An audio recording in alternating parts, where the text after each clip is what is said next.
தூத்துக்குடி மாவட்டம் ஏரல் அருகே கழுத்தளவு தண்ணீரில் சாமர்த்தியமாக செயல்பட்டு வெள்ளத்தில் நீச்சல் அடித்து மூதாட்டி ஒருவர் உயிரை காப்பாற்றிக் கொண்ட வீடியோ வெளியாகியுள்ளது. கோட்டக்காடு பகுதியில் கடந்த 17ஆம் தேதி ஏற்பட்ட வெள்ளப்பெருக்கின் போது மூதாட்டி ஒருவர் வெள்ளத்தின் நடுவே சிக்கியுள்ளார். சற்றும் காலம் தாழ்த்தாமல் சாமர்த்தியமாக செயல்பட்ட மூதாட்டி கழுத்தளவு தேங்கியிருந்த தண்ணீரில் நீச்சல் அடித்தபடியே சுமார் 500 மீட்டர் தொலைவில் உள்ள ஒரு வீட்டின் மொட்டை மாடியில் தஞ்சமடைந்துள்ளார். மூதாட்டி நீச்சல் அடித்து சென்ற பரபரப்பு வீடியோ வெளியாகியுள்ளது.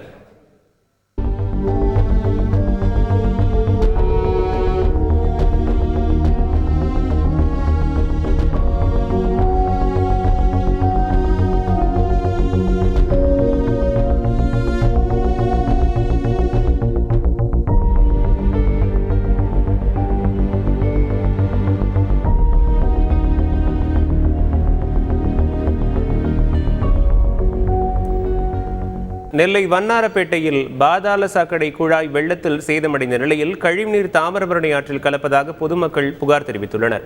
இதனால் இப்பகுதியில் வசிக்க முடியாத அளவுக்கு துர்நாற்றம் வீசுவதுடன் நோய் பரவும் அபாயம் உள்ளதாகவும் கூறியுள்ளனர். இதுகுறித்து நடவடிக்கை எடுக்க வேண்டும் என்றும் கோரிக்கை வைத்துள்ளனர். இந்த கழிவுநீர் பார்த்தீங்கன்னா நம்ம ட்ரைனேஜ் திருநெல்வேலியுடைய முக்கியமான இது பாதாள சாக்கடையோட கழிவுநீர். இது பார்த்தீங்கன்னா திருநெல்வேலியோட முக்கியமான ஆதாரங்களில் இது கழிவுநீர் ஒன்று.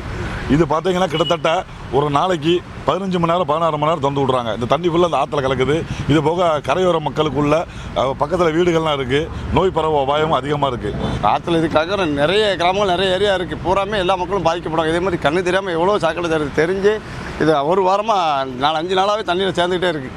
கிட்டத்தட்ட நிற்க முடியல, வாடை அந்த கெட்ட வாடை வருது. மேலே வீடுகள் நிற்க முடியல. ஆற்றுல இருந்தாலும் இதெல்லாம் மக்களுக்கு வெள்ளத்தில் பாதிக்கப்பட்டவரை இந்த தண்ணியில் குடித்தா இன்னும் நிறைய அதிக மக்கள் பாதிக்கப்படுவாங்க. அது விளைவு எப்படிங்களா? அரசு உடனே இதை நடவடிக்கை எடுத்து என்ன நிப்பாட்ட பார்க்கணும். செய்திகளை உடனுக்குடன் தெரிந்து கொள்ள உடனே சப்ஸ்கிரைப் பண்ணுங்க.